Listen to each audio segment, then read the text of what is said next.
dos poemas do livro... Chegou mais gente aí. Quem que veio? Maria Davi. Do livro Coração Disparado, de 1978, da Adélia. Então, deixa eu compartilhar a tela com vocês, tela inteira. Isso mesmo. Pronto. Então, vamos lá para o livrinho da Adélia. Aí. E a gente leu um poema chamado Bulha, outro chamado Tulha. E a gente vai direto para um chamado E. E é isso mesmo. Tá? O título é E. Expressão de entusiasmo e alegria. Então vamos lá. Agora começam os poemas um pouco mais complexos, né, dependendo, mas vamos lendo aqui. Teixeiro especial, as bolas de carne cozinhando. Tá falando das almôndegas.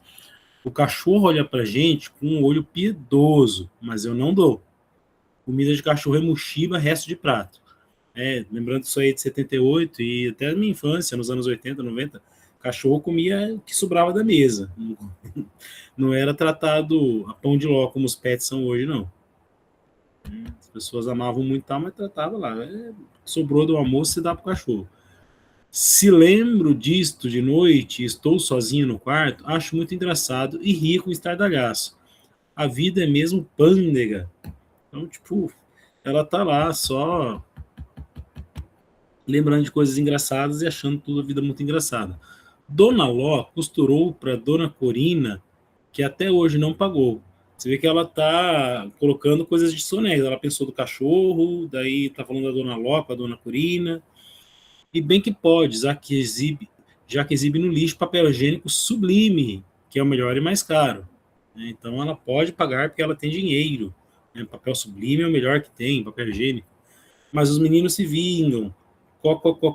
Corina, Corina, sua roupa de baixo tem catinga de urina. Você vê que tá um mosaico aqui, tá um fluxo de consciência. Então ela lembrou do negócio do cachorro, depois lembrou da Dona Corina, e de repente os moleques falando dela, e isso aí. Então ela tá fazendo o quê? Tornando poético o cotidiano, as coisas. Você tá aí de novo, Cheetos? Nem vi você entrar. O sol se põe intocado atrás do morro de ninguém nunca foi. É brasa sua viva cor, tem roxos, uma angústia pendente. Ela lembra de duas coisas assim do cotidiano que ela acha engraçada, e depois a coisa parece ficar mais séria, mais profunda, porque ela começa falando do sol, que ela está olhando atrás do morro, se pondo, né, com aquela cor arroxeada, né, pendente, que sorve em goles de antecipada saudade. Então ela olha o sol se pondo atrás do morro e fica ansiosa. Quando a noite fechar, Dona Corina vai dormir com seu Lula, né, não o nosso presidente, o seu Lula, o marido dela. Homem sem fantasia, que só faz as coisas de um jeito. Dona Ló é viúva e dorme com Santa Bárbara. Fulgente Margarita, que com melodia agradável segue ao esposo cordeiro. Então, ela volta para o cotidiano. Dona Corina vai dormir com o marido, a Dona Ló, que é uma viúva, vai dormir com Santa Bárbara, ou seja, apegada na sua santa de devoção, e é isso. Se não estou compassiva, boto as mãos nas cadeiras e grito para o radar. É devera! Ela bota o rabo entre as pernas e vai dormir na coberta. Ai, meu Deus, minha virgindade se consome entre precisar de feijão, pó de café e açúcar. Tem piedade de mim. Então, como eu falei, é uma exclamação de surpresa, irreverência, vitalidade, exclamação, assim, de alegria, contentamento, e vai misturar, como eu falei, cena do cotidiano doméstico, observações irônicas e afetivas. Ela mistura tudo numa coisa só. Isso que é esse turbilhão de coisas da Adélia Prado. Comida, cachorros, pequenas decisões revelam uma vida concreta e material. O riso solitário à noite, aí é a parte mais profunda, mais grave, né? Poema. A presença de personagens da comunidade, Dona Ló, Dona Corina, né? Vai revelar um microcosmo social aí também que vai virando se tornando matéria de poesia. Ok. Tem uma crítica social? Não. Não é bobagem. Pôr do sol introduz um momento de elevação lírica contemplativa, então aquele momento que eu falei que fica mais intenso que o poema, elevação lírica, é porque assim, aí ela botou um sentimento muito, muito profundo dela ali olhando o pôr do sol, né? Então a paisagem natural convive com o cotidiano ordinário, como eu falei para vocês. Então assim, esse título, apesar dele ser meio inusitado, é um olhar espantado, irônico e muito me fugiu a palavra agora, muito espontâneo sobre a vida, né, sobre a existência dela ali, esse lírico. E, bom, a hora do Ângelus. Então, a hora do Ângelus é a hora que se faz uma oração do Ângelus, que é 12h e 6 da tarde. A poesia é pura compaixão, quer dizer, o anjo do Senhor anunciou. A poesia é pura compaixão. Até grávida posso ficar se lhe aprouver um filho apelidado Francisco. Então, ela está fazendo um pouco de metalinguagem, um poema sobre poesia. Tem mesmo alguma coisa no mundo que obriga o mundo a esperar. O carroceiro pragueja. Oh Deus, a minha lida é mais dura que a lida de um retireiro, né, que seria de um retirante. Então, primeiro ela fala que a poesia é pura compaixão. Que ela até poderia ficar grave se lhe aprovesse ler quem? A poesia, um filho apelidado Francisco.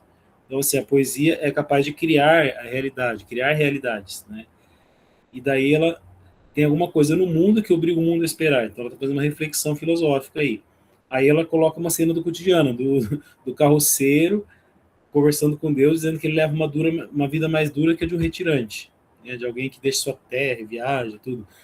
Sem paciência, a beleza turva-se. É esta que sobre as tardes se inclina e faz defensáveis areias, ervas, insetos, este homem que jamais disse a palavra crepúsculo. Então, assim, é um momento de oração ligado à pausa, contemplação do sentido espiritual do cotidiano, né? Então, uma hora certa, 12h, 6 da tarde, quando você para fazer uma oração para Deus, né? Para os católicos. O poema começa com a definição, lembrando que a influência dela é muito católica, né? O poema começa com uma definição de poesia como compaixão, princípio central ali do texto. Então, essa disposição dela para a maternidade aparece como abertura do outro à vida, né? E essa possibilidade da poesia criar mundos como força da imaginação. Tem a ideia de que existe algo que impõe a espera e significado. Aí surge a figura do carroceiro, que é o cotidiano, a visão do trabalho duro, a vida concreta. Então ela sai dessa imaginação fértil da poesia e vai para a vida real, mas ela transforma a vida real para o mundo da imaginação e poesia também. Então ela transforma poeticamente o mundo. A fala dele aproxima o divino e do cotidiano. Então a contemplação divina, a hora do Ângelus, né, com o cotidiano, com a realidade cotidiana dura, né? Um tom rude, o Deus. Aí ela vai valorizar o que nesse poema? A experiência simples, mas sem elaboração intelectual, né? Mesmo que não tenha elaboração intelectual. Ele não sabe dizer crepúsculo, que seria uma palavra muito poética, né?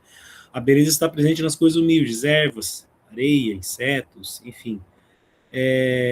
A impaciência, como ela fala, vai obscurecer essa beleza. Então, ela fala lá no começo, a poesia impõe paciência, calma, né? Então ele vai articular poesia, fé, vida comum, cotidiano, que é o forte aí da Adélia. Tá? Regional. Vamos lá. O sino da minha terra ainda bate as primeiras sextas-feiras, por devoção ao coração de Jesus. É a primeira sexta-feira de todo mês, na tradição católica, é a sexta-feira consagrada ao Sagrado Coração de Jesus. Então ela fala, o sino bate nas primeiras sextas por devoção ao coração de Jesus. Em que outro lugar do mundo isso acontece? Em que outro Brasil se escrevem cartas assim? Ela está fazendo de propósito, tá? Esse Brasil com letra minúscula. Quer ver? Tá no livro. Cadê o livro? Ah, tá aqui. Deixa eu achar aqui. Tá? Bururu regional. Aqui, tá? É que vocês não vão conseguir, mas tá em minúsculo mesmo. Tá? O coração de Jesus também está minúsculo ali, porque ela escreveu assim. O Santo Padre Pio deixou para morrer logo hoje, último dia das apurações. Guardamos os foguetes. Pio XII, né? Em respeito à sua santidade, não soltamos. Dia das apurações, apurações eleitorais. Se não me engano, era ano de eleições de governo no Brasil, né, de alguns estados. Isso em 1958. Nós vamos indo do mesmo jeito. Nem remamos, nem descemos da canoa. Essa semana foi a festa São Francisco. Isso aqui é uma carta, tá? Ela falou assim, em outro Brasil se escrevem cartas assim. Fiz este canto imitando, louvado seja meu Senhor, pela flor de Maria Preta, por cujo odor e doçura as formigas e abelhas endoidecem. Maria Preta é a flor, né? Flor da Maria Preta. Cuja forma humílima me atrai, me instiga o pensamento de que não precisa ser jovem nem bonita para atrair os homens e o que neles ferroa como nos angões. Enfim, aí você viu que ela fala num poema de uma tradição religiosa e começa a refletir sobre o Brasil, sobre a realidade, por isso que é regional, né? E daí ela se perde em divagações no meio de uma carta que ela está reproduzindo ali, né? Então, um texto vai de um direcionamento para outro, mas está dentro de uma mesma coisa. É o mesmo raciocínio, ela está misturando muita coisa, que eu falei que esses poemas são um pouco mais complexos, porque eles não ficam focados numa coisa só. Eles começam a despachar para todo lado. Meu estômago enjoa. As circunvoluções intestinais no país. Queria que tudo estivesse bem.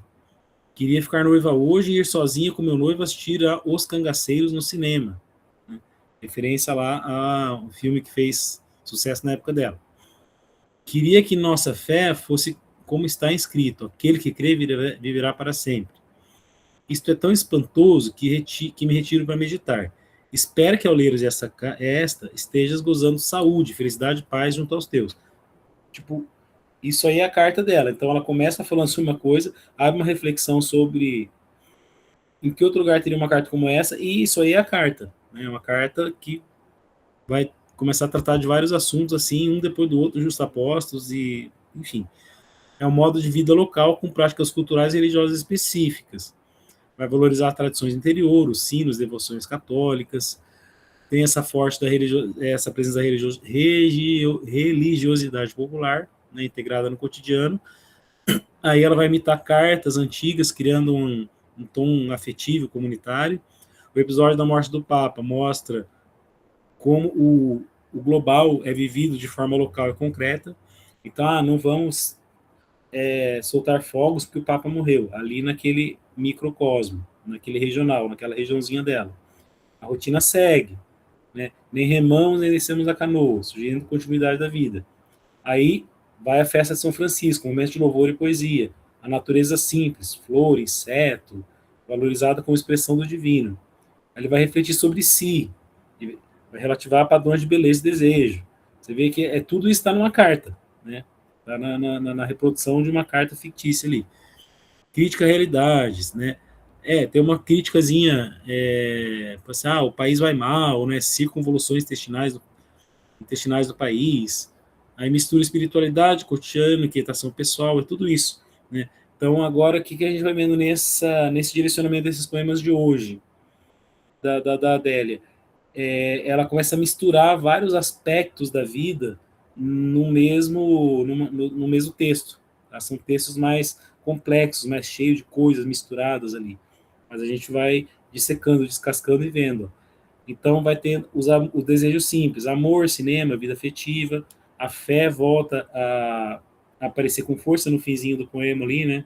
Evocada como esperança de permanência e sentido, né? E daí ela retoma ali no finalzinho, nos últimos versos, o tom de carta, né? Desejando bem-estar ao destinatário. Então é isso. É um Brasil interiorano, onde fé, linguagem, cotidiano entrelaçam, formando uma identidade cultural própria. Né? Lembrando que era do interior de Minas Gerais.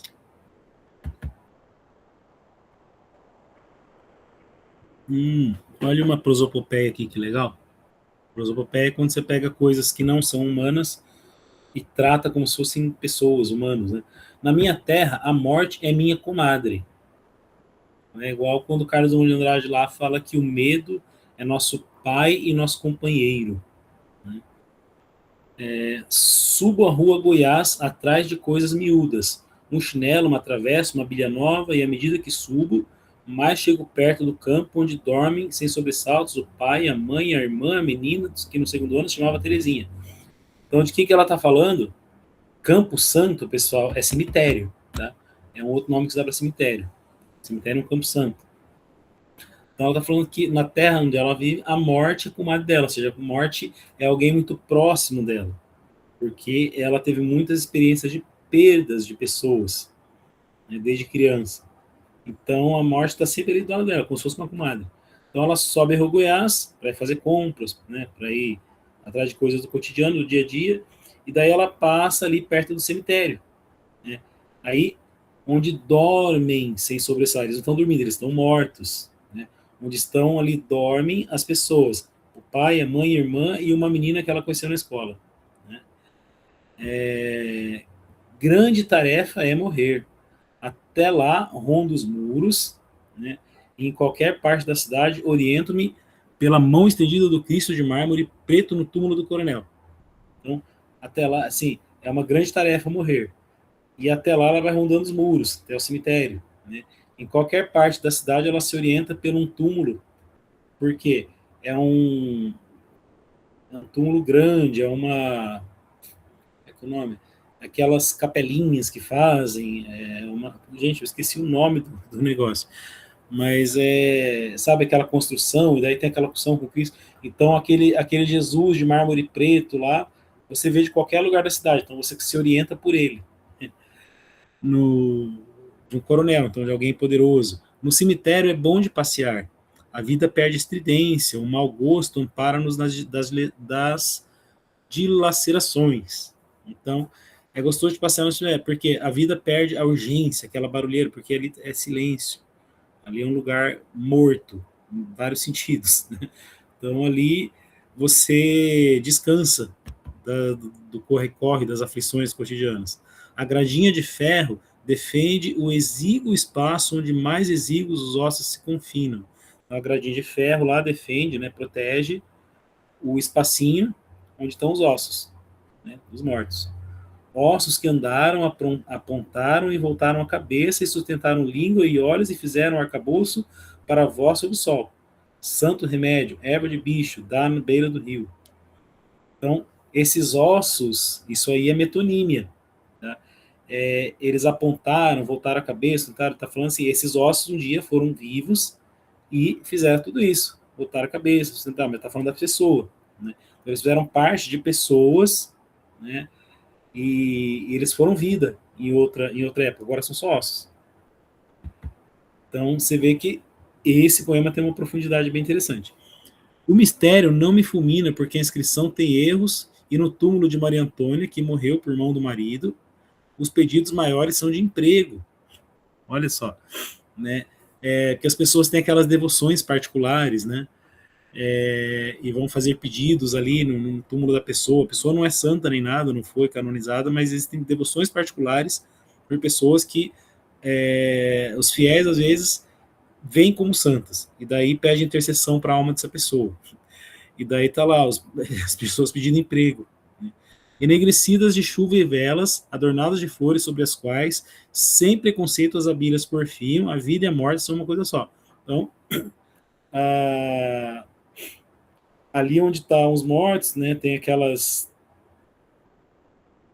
as flores rodeadas por abelhas, enegrecidas por cera de vela e tudo, de chuva, e tá ali as flores quietinhas, né, e sem preconceito as abelhas vão pegar as flores feias, velhas, murchas, estão ali, né? As abelhas democráticas. Se um galo cantar e for domingo, será tanta doçura que direi. Eita, vai, desce. Vem cá, meu bem, vem cá, me dá sua mão. Vamos dar um passeio. Vamos passar na casa da tia Zica para ver se tio Antônio melhorou. Ressurgiremos. Por isso, o Campo Santo é estrelado de cruzes. Então, dessa reflexão, desse olhar todo para a morte, surge um olhar para a vida. Né? Porque as duas coisas não estão separadas. Né? Elas se sucedem. Então, ela está viva, mas ela vai passear no cemitério para ter alguma paz do cotidiano. né, do cotidiano ruidoso da vida. Ali ela fica em paz. Daí ela começa a olhar os detalhes do cemitério, até que ela se volta para a própria vida, ela relembra da sua vida. Né? Então é um ciclo. Ela está no seu cotidiano do dia a dia, da vida, ela olha para o cemitério, ela entra no cemitério, ela presta atenção em todos os detalhes da morte, mas também são da vida, porque foram pessoas que construíram aquilo tudo ali, né? E depois dessa contemplação, dessa, vamos dizer assim, dessa experiência de catarse, dessa experiência de alívio, de terapia, ela volta para a vida porque a vida não para. Então ela começa a pensar, se domingo o galo cantar, eu vou falar, vamos lá, amor, vamos visitar o tio, vamos visitar a tia. Ou seja, é um ciclo. Da vida, ela vai ter uma experiência com a morte, não a própria morte, mas a morte dos outros, né, num lugar onde ela pode sentar e pensar. E depois de se refazer e de voltar ao seu centro, ela volta para a vida. Bonitão esse poema, né? Gostaram dele? Vou dar uma olhadinha se tem comentários aqui. Boa noite, boa noite. O Nicolas. O Nicolas chegou também. Depois eu volto aí para ver. O nome do Golindalo. Vamos lá. Aqui. Bairro. Então, o título já vai situar no bairro. O rapaz acabou de almoçar e palita os dentes na coberta. O passarinho recisca e joga no cabelo do moço excremento e casca de alpiste. Então, o sujeito está lá, palitando os dentinhos, né? A gente imagina que seja inverno, e o passarinho passa e caga nele. Eu acho feio palitar os dentes. O rapaz só tem escola primária e fala errado que arranha. Então você vê que esse seu lírico ali está observando a realidade e palpitando ao mesmo tempo. Então primeiro ela narra, né? Depois ela começa a falar assim, ela pega um detalhe do que ele estava fazendo, que é palitar os dentes, e fala que acha feio, que ele só tem escola primária, ou seja, ele tem pouca instrução, fala errado que arranha, ou seja, dói, né, ouvir ele falando, mas tem um quadril de homem tão sedutor que fico amando ele perdidamente. Aí vai a parte do desejo. Então ela começa com a cena do sujeito lá palitando os dentes, passarinho cagando nele, falando, que coisa feia palitar os dentes, que cara errado, que cara que fala errado, feio, mas ele é gostosão, então eu fico com desejo por ele. Rapazes desses gosta muito de comer ligeiro. Gosta muito de comer ligeiro. Bife com arroz, rodela de tomate e ir no cinema com aquela cara de invencível fraqueza para pecados capitais. Ela começa a comentar, você vê que ela começa... de novo aquele fluxo assim do pensamento, né? Faz a cena, comenta sobre o sujeito, aí vai comentar sobre os tipos como ele, né? Come rápido, né? Vai no cinema, aí no cinema com as mulheres, com as meninas, tem aquela invencível fraqueza para os pecados capitais, então já está ali, né? Falando que eles gostam de... Né? Me põe tão íntima, simples, a flor da pele do amor, o samba canção, o fato de que vamos morrer, de como é boa geladeira, o crucifixo que a mamãe lhe deu, o cordão de ouro sobre o frágil peito, que... Aí ela para com esse queijo de propósito. Ele engravata os dentes com um palito. Engravata meu coração de cadela. Então ela começa a viajar sobre o sujeito, sobre esse tipo de sujeito, sobre o desejo que ela tem sobre eles, né? E daí foi que ele vai engravatar o dente com o palito e engravata o coração dela. Ou seja, ainda que ele seja rude, ainda que ele fale errado, ainda que ele tenha esse jeitão meio, né, que não atrai ela pelos modos, não atrai, mas também atrai. Não atrai ela, vamos dizer, a inteligência dela não se sente atraída por ele, mas o seu corpo sente. Então, ela se vê com um coração de cadela. Né? Então, eu digo o espaço cotidiano, né? Marcada proximidade, simplicidade, convivência social. Então, a cena banal do rapaz, né? Faz um julgamento social, baixa escolaridade, fala errada, tensão entre reprovação cultural e desejo físico, né? O corpo dele desperta atração, valoriza o erotismo cotidiano ligado ao corpo, a presença concreta, ele é associado aos hábitos simples, né? Mas essa invencível fraqueza vai revelar essa ambiguidade moral humana, né? E o amor surge como algo imediato, a flor da pele, ou seja, ela não se contém, apesar de toda a sua reprovação social, dela não gostar dos modos, dela não gostar da fala dele, ela se sente atraída por ele de qualquer jeito, né? Então é aquele amor eros que a gente chama.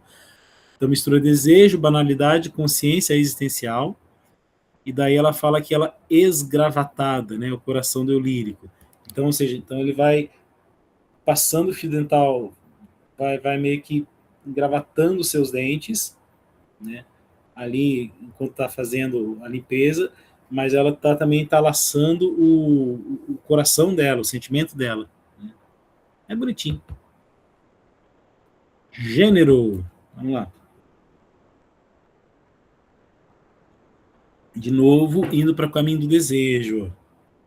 Desde um tempo antigo até hoje, quando um homem segura minha mão, saltam duas lembranças guarnecendo a secreta alegria do meu sangue. A bacia da mulher é mais larga que a do homem, em função da maternidade. Então, sempre quando o homem pega na mão dela, esse é o lírico, né, feminino, vai dizer que ela lembra de uma coisa, de uma herança ancestral, que é uma alegria para ela, né? A bacia dela é mais larga porque as mulheres têm filhos. Aí ela vai voltar para o cotidiano. O Oswaldo Bonitão está pulando o muro de Dona Gleides. A primeira eu tirei de um livro de anatomia, a segunda de um cochilo da Maria Vilma, do cochicho da Maria Vilma. Então, são duas coisas, ela fala que tem duas coisas, né, que ela lembra. A primeira é que a bacia da mulher é mais larga que a do homem, ela tirou de um livro de anatomia. A segunda é que o Oswaldo Bonitão está pulando o muro da Dona Gleides, porque ela escutou de uma fofoca da Maria Vilma. Ó, porque por, por tão pouco incendiava-me, né, por uma coisa ligada ao desejo, né, ao erotismo, por outra ligada a uma fofoca, curiosidade. Eu sou feita de palha, mulher que os gregos desprezariam, eu sou de barro e oca, sou barroca, né? Então, ela fala assim, por tão pouco eu fico assim incendiada, né, pelo desejo e pela curiosidade, né? Os gregos desprezariam essa mulher feita de palha, assim, que, né, queima rápido por qualquer coisa. Aí ela vai falar que ela é de barro, né, remetendo aí a uma tradição que a gente veio do barro, né, que Deus deu a vida e tudo, e oca, ou seja, não penso muita coisa. E ela vai falar, sou barroca, ela vai juntar as duas palavras. E barroco, o significado original dele é coisa imperfeita, né, coisa assimétrica, ou seja, ela está se mostrando como um ser humano cheio de defeitos. Tá? Bonitinho. Então, reação corporal instintiva, problematização da condição feminina, da natureza, da cultura, enfim, vai ter umas coisinhas aí. Né? Uma autoimagem fragmentada e ambígua. Barroca vai sintetizar esse excesso, complexidade, contradição e imperfeição. Né? Então, é um poema de humor, crítica, autoconhecimento, bonitinho. Corridinho, vamos lá. Página questão 69. São 7.2. Vamos lá. O amor quer abraçar e não pode. A multidão em volta, com seus olhos ceriços, põe caco de vidro no muro para o amor desistir. Então, vamos dizer assim, ela está de novo personificando o amor. O amor quer abraçar e não pode. Né? Aí você pode interpretar como um casal, né? E daí as pessoas em volta estão julgando, pondo caco de vidro no muro. Então o amor não vai poder abraçar. O amor usa o correio. O correio trapaceia. A carta não chega. O amor fica sem saber se é ou se não é. Tá vendo que ela tá ali personificando o amor, né? Falando do amor, que é um sentimento como se fosse uma pessoa. Então ele manda a carta de amor. Aí o correio não entrega a carta. O amor pega o cavalo, desembarca do trem, chega na porta cansado de tanto caminhar a pé. Então, o amor, ele é persistente, né? E quem falou isso? Paulo fala sobre isso, São Tomás de Aquino fala sobre isso, né? É uma tradição de falar da persistência do amor, o amor verdadeiro. Só que ela está fazendo isso com amor personificado, isso que é legal. Fala a palavra açucena, pede água, bebe café, dorme na sua presença, chupa bala de hortelã. Tudo manha, tudo truque, engenho. É descuidar, o amor te pega, te come, te molha todo. Mas a água, o amor não é. Mas a água, o amor não é. Então, fala assim, então o amor, ele é persistente, e daí ele se faz de besta, né? Ele vive ali no seu cotidiano, na sua presença, no seu dia a dia, até que ele te pega de surpresa. Quer ver? Essa antimetáfora, né? Água, o amor não é, né? Porque ele surge como força súbita e intensa, né? E apesar dessa intensidade, ele não é simples nem fluido, ou seja, ele não é fluido como a água, tá? Ele é duro, tá? Ele é traiçoeiro e duro. Então, por isso que esse corridinho pode ser até essa coisa do clandestino, apressado, cheio de entraves, vai acontecer por vias indiretas e traiçoeiras, entre aspas, né? Vai te pegar de surpresa. Por isso o título Corridinho. Então, é uma reflexão sobre o amor, né? Como ele acontece na nossa vida. E ela usa a personificação para fazer isso. Ficou bem legal. Pulou no rio a menina, cuja mãe não disse: minha filha, me consola, moço.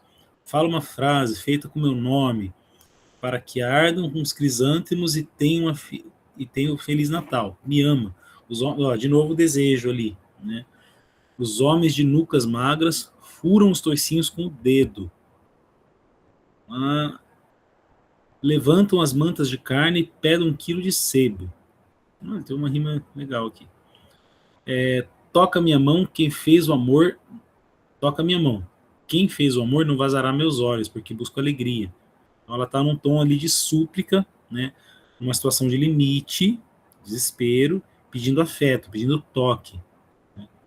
A vida não vale nada, por isso gastei meus bens. Fiz um grande banquete e este vestido. Olha-me de novo o imperativo. Para que ardam os crisântemos e morra a puta que pariu minha tristeza. Então ela termina com um palavrão ali. Então ele abre a imagem extrema, indicando o abandono e falta de acolhimento, né? Uma menina numa carência afetiva profunda, né? A menina se afogou, a menina pulou no rio, a menina que a mãe não disse minha filha, ou seja, aí você pode ter várias interpretações, a menina se matou, a menina se perdeu, né? A menina morreu afogada, por falta de carência afetiva. E esta menina vai ser quem está ali buscando o quê? Afeto, de maneira meio desesperada, meio incisiva, né? E como ela vai repetir muitos crisântemos, que é uma flor muito associada a enterros, mortes, velório, então vai estar associando o amor, né, à morte ao luto, esse desejo à morte ao luto, essa carência à morte e luto. Então a tensão do desejo amoroso e a experiência da violência emocional, porque ela tem essa violência emocional em si, você vê que ela está desesperada ali querendo afeto, né? Então, uma dimensão crua, material do corpo, ligado ao que é o açougue, né? Então, o mundo aparece como bruto, desumanizado, e o pedido de toque, toca a minha mão, olha no meu olho, né? Revela a necessidade do contato, reconhecimento, afeto, né? Coisa meio até forçada. Ele busca pela alegria, apesar de tudo. A vida é vista como sem valor e leva a gestos extremos. Excesso. Aí mistura desespero, revolta e desejo de afirmação. E aí essa linguagem intensa no final, com esse palavrão, né, reflete esse estado emocional de desespero dela. Tá? Então, assim, é um encurralamento existencial, por isso contra o muro, tá? E que o sujeito, pressionado contra o limite, ele reage com dor, desejo e explosão verbal, tudo ao mesmo tempo. Então, esse desejo de afeto, esse desejo de contato, né, essa explosão emocional ali no fim, é tudo que alguém que está... O que a Adélia tentou fazer ali, de uma maneira meio complexa? Expressar a carência afetiva das pessoas, né? As pessoas em desespero de carência afetiva, ela colocou em palavras ali, meio que emboladamente, né? E conseguiu fazer isso com bastante... Como eu falo? Bastante competência. Deixa eu ver se tem alguns comentários de vocês aí. Fazer uma pausinha. Engravado coração de cadela. KKKKK. E o pessoal está assim, a Maria está gostando. Vamos lá. Dolores. Gente, Dolores é um nome, né, feminino, mas também tem a ver com dores. Tá? E daí a gente lê o primeiro verso. Hoje me deu tristeza. Sofri 3 tipos de medo. Ai, que bonitinho. Acrescidos do fato irreversível. Não sou mais jovem. Então, essa mulher se olhou, né, e se deu conta de que ela não é mais jovem. Então, ela sofreu 3 medos e a consciência de que não é mais jovem. Discutir política, feminismo, a pertinência da reforma penal, mas no fim dos assuntos tirava do bolso o meu caquinho de espelho, ou seja, discutiu coisas do cotidiano, né? Feminismo, política, reforma penal, mas no fim dos contas nada disso importa. O que importa é ela olhar para si mesma e ver que não é mais jovem. Tanto faz o feminismo, tanto faz a política, tanto faz a legislação, né? Ela olha para si e não é mais jovem. As ciências não me deram socorro, nem tempo de definitivo consolo, o respeito dos moços. Então, todo o conhecimento que ela tem, não socorreram ela ali. Né? Ela não tem o consolo pelo o respeito dos moços. Fui no livro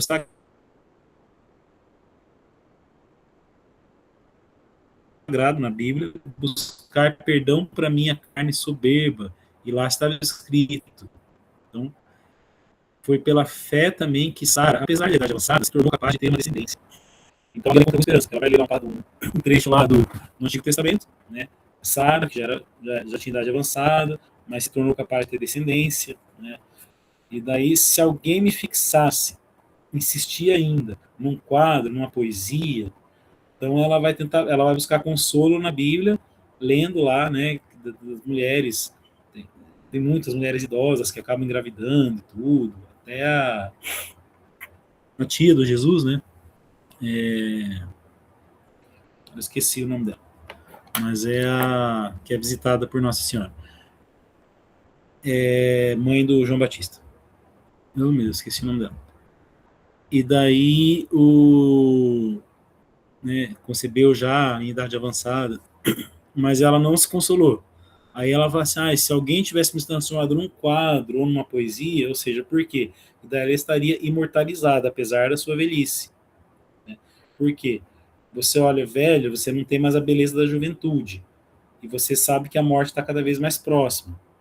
Mas se você tivesse sido imortalizado num poema ou num quadro, se você tivesse sido transformado num quadro, numa obra de arte, numa poesia, num poema, você estaria imortalizado naquela obra ali. E ela não foi. Então esse poema vai expressar esse desejo pela imortalidade ou pela eterna beleza, ou esse medo da morte, tem várias coisas aí junto. E fosse objeto de beleza aos meus músculos frouxos. Então, o músculo frouxo da velhice. Tá? Então, um quadro, um poema, a eternizariam e daí vão balancear isso, vão contrapor, né, a essa frouxidão da velhice. Mas não quero. Exijo a sorte com uma das mulheres nos tanques, das quais jamais verão seu nome impresso, e, no entanto, sustentam os pilares do mundo, porque são mesmo viúvas dignas, não recusam o casamento antes dos que antes acham sexo agradável, condição pela qual a alegria normal de amarrar nos tira o cabelo e varrer a casa de manhã. Enfim, aí ela fez um textão no meio do poema, assim, vamos dizer, e ela fala, não quer. Ela rejeita esse desejo da imortalidade. Por quê?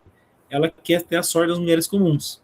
As que estão lá no tanque, estão no dia a dia, né? E, portanto, elas sustentam os pilares do mundo, ou seja, elas estão ali, a pessoa comum, sustentando o mundo. Né? O homem comum que está lá sustentando o mundo. E que tem todas as suas coisas, não recusa casamento, gostam do sexo, né? Condições normais para alegria, amarrar uma tira no cabelo, varrer a casa de manhã. Ou seja, ela se vê uma crise existencial por causa da velhice, ela sente esse desejo de ter sido imortalizada numa obra, né, por essa saudade da juventude, esse desejo da juventude, ela fala, não. Né? Ela encontra dignidade na sua condição, falando, eu quero ser como uma mulher comum que move o mundo, pessoa comum que move o mundo. Uma tal esperança implora a Deus. Daí ela fala assim, por quê? Porque vai ser um poema sobre esperança. Né? Essa esperança eu peço para Deus. Né? São dores, então é um poema que começa com uma dor muito profunda, da consciência do envelhecimento, um desejo de, vamos dizer, trapacear, né, de contornar isso, tendo sido imortalizado numa obra artística, e depois uma consciência de que existe a dignidade na sua vida comum, né? E essa esperança, ela implora para Deus, ou seja, a de não se amargurar, né, com a sua condição. Então, é um poema mais profundo. Vocês veem que esses poemas do segundo livro dela, eles têm uma profundidade maior, né? Os do primeiro, eles são, eu adoro, assim, eu gosto mais do primeiro livro que do segundo, mas eles têm uma profundidade bem grande em relação a reflexões sobre a existência, né, do ser humano, né? Códigos, esse que é longo, esse que é bem longão, deixa eu ver. Não, códigos não é tão longo assim. O longo é o códigos. É um que nós vamos ler nem hoje, que ele é bem longão, que chama Um Bom Motivo. Mas vamos lá. Códigos. Então, códigos, vamos dizer assim, são regras. Tá? Vai ser nesse sentido, de regras. Diretrizes que são seguidas, ou numa família ali. Ó, o perfume das bananas é escolar e pacífico. Quando a mãe disse, filha, vovô morreu, pode falhar de aula. Ou seja, seu avô morreu, você não vai para a escola hoje. Eu achei morrer muito violoncelírico. Isso aqui ela fez um neologismo, né? Juntou violoncelo com lírico. Abram-se as pastas no começo da aula, os lápis de ponta fresca recendiam. Então, qual é o primeiro código ali? Quando morre alguém da família, você não vai para a aula. E daí ela enfiou um neologismo ali. Outro código de conduta. Abriam-se as pastas no começo da aula e o lápis de ponta recendiam. O rapaz de espinhas me convocava aos abismos, nem comia as goiabas, desnorteadas de palpitações, ou seja, ela na aula, apaixonadinha pelo moço, né? E ficava toda desnorteada. Esse aqui vai vir um palavrão de novo, mas é interessante. Filho da puta se falava na minha casa. Desgraçado nunca, porque graça é coisa de Deus. É graça de Deus. Ou seja, um xingamento pesado como esse falava-se em casa. Mas não podia falar a palavra desgraçado, porque desgraçado é aquele que perdeu a graça de Deus. E você não pode tirar a graça da pessoa, só Deus. Então, uma casa onde se falava palavrão, mas não se falava algo que poderia ser ofensivo para Deus, né? Algo que assim, você não pode chamar de desgraçado, porque a graça é Deus que dá. Então você não pode tirar a graça dos outros. Então, mais um código. No teatro ou no enterro, o saxofone me põe atrás do moço, porque as valsas convergem, os lençóis estendidos, abril, anil, lavadeira no rio, os domingos se convergem. O entre parênteses destaca para convergir com mais força. No curso primário, estudei entusiasmada o esqueleto humano da galinha. Olha aí, o esqueleto humano da galinha. Ela está fazendo uma construção meio ilógica, né? Quero estar cheia de dor, mas não quero a tristeza. Isso aqui é uma construção paradoxal, né? Quero estar cheia de dor, mas não quero a tristeza. Por algum motivo, fui parida incólume entre escorpiões e chuva. Então, assim, código vai sugerir conjunto de regras, signos, sistemas de sentido, né? E daí ela vai ordenar sistemas de sentidos ali, ou terminamos de tentar. Então, são diferentes códigos. Código escolar, código familiar, código religioso, código afetivo. Então, lá, memória escolar com sensações, cheiros, objetos, registro sensorial da infância, né? O desejo pelo moço lá com cara de espinha. A morte do avô é percebida com memória estética, violoncelírico, né? Mediação pela linguagem. Então, ela vai mediar o trauma daquele luto pela linguagem. O ambiente da sala de aula mistura aprendizado e despertar emocional, que é o rapaz das espinhas lá, que ela fica doida por ele. O desejo surge como algo confuso, intenso. Estou falando disso faz tempo. Né? A linguagem familiar estabelece distinções morais. Filho da puta pode, desgraçado não pode. Código religioso, estrutura de limites, valores simbólicos, né, que tem a ver com a linguagem. A música e a cena social conectam diferentes experiências. O saxofone, tem aquela chama de sexofone, né? A recorrência da ideia de convergência, ou seja, unificação das experiências. Então, tem a lembrança da experiência escolar, da experiência familiar, da experiência afetiva, e tudo isso vai converger para quê? Para uma coisa só, que é a identidade dela. Tá? Ela usa muito parênteses, que ela vai se explicitar o movimento reflexivo sobre a própria formação, né? O esqueleto da galinha, que ela chama esqueleto humano da galinha, aí a emoção, a imaginação, né? E ele expressa esse desejo de intensidade, dor, só que sem tristeza. E daí o verso final sugere o quê? Origem marcada por tensão e resistência. Né? Então são múltiplos códigos, linguísticos, culturais, afetivos, familiares, etc, etc. Vão estruturar percepção, memória e identidade desse eu lírico feminino aí. Tá? Vou ler só mais um. Deixa eu ver se esse mais um é curtinho. É curtinho, vou ler mais ele, daí eu encerro hoje. Daí eu já pergunto para vocês o que vocês acharam. Fluência, ou seja, algo que flui. Eu fiz um livro, mas, oh meu Deus, não perdi a poesia. Então, fez um livro, mas não deixou de sua inspiração poética de lado. Né? Ou seja, o livro não encerra um ciclo. Hoje, depois da festa, quando me levantei para fazer café, uma densa neblina acidentava os pastos, as casas, as pessoas, que um grulho de pão. Ela volta para o cotidiano e para uma lembrança do... Né? O fio indesmanchável da vida tecia seu curso, ou seja, a vida continuando, persistindo a necessidade dos relógios nos descongestionantes nasais. Né? Então, o que persiste? A necessidade de relógio, do controle do tempo, descongestionantes nasais, coisas do cotidiano, né? Demandas, necessidades do dia a dia. Meu livro sobre a mesa contraponteava exato com os pardais e urinóis pela metade, um antigo intenso desejo de um verso, desejar de um verso. Um livro ali na ponta da mesa, né? Então, livros, pardais, urinóis pela metade, né, aqueles mijadorzinhos. Então, o antigo intenso desejar de um verso, ou seja, aquela vontade de poesia que não passa. Ou seja, ela vai fazer outros livros. O relógio bateu, e daí parece até uma confissão, né, de que ela terminou um livro e está escrevendo outro. Né? Lembrando que esse é o segundo livro dela. O relógio bateu sem assustar os faléros sobre a mesa, como antes, graças a Deus. Então, vida continua, é vida normal. Então, fluência é continuidade, fluxo, né, da vida, da experiência poética. Então, escreveu um livro, mas a poesia não se perdeu. Tem distinção entre obra concluída e impulso permanente, ou seja, concluí um livro, mas não parei de escrever. Então, cena cotidiana releva a poesia no comum, que é o que ela faz muito no cotidiano, né, poesia no cotidiano. A paisagem acidentada cria essa atmosfera de calma. A vida é um fio indesmanchável, ou seja, ela está sempre acontecendo. Né? Você morre, mas alguém continua vivendo, você vive na memória. Elementos práticos, relógios, remédio, mostram a materialidade do viver, ou seja, as coisas que são necessárias no dia a dia.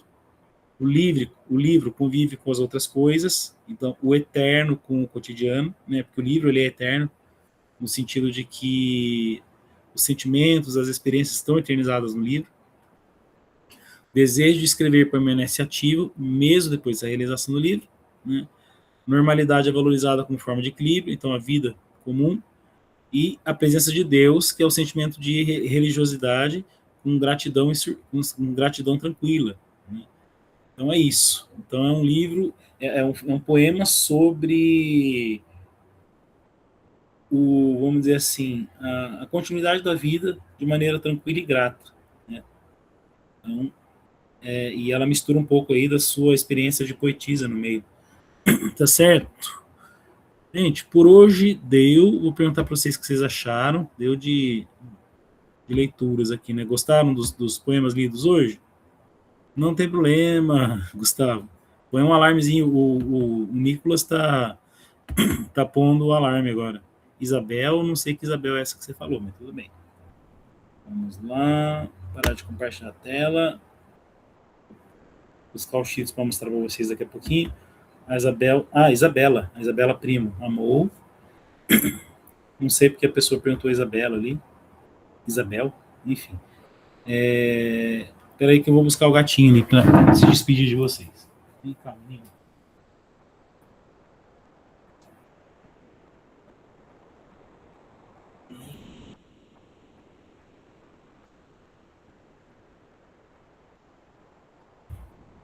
E ele teve que tomar banho, se mijou inteiro. Foi no veterinário, se mijou inteiro na gaiolinha, né, Cheetos? Medroso. Aí piscou para vocês, né? Quando o gatinho pisca pra gente, ele tá dizendo que ele gosta da gente. Aí, dá tchauzinho. Tchau.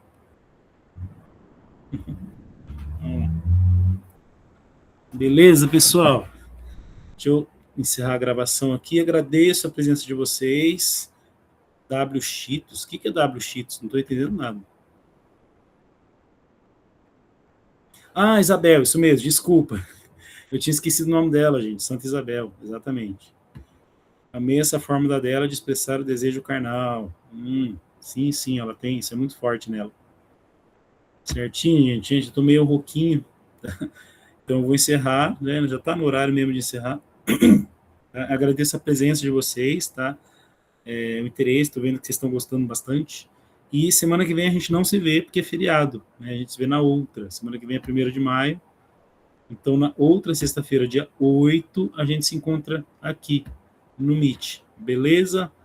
Gente, obrigado pela presença. Vou encerrar aqui a gravação. Parar a gravação. Deixa eu ver quem esteve presente hoje.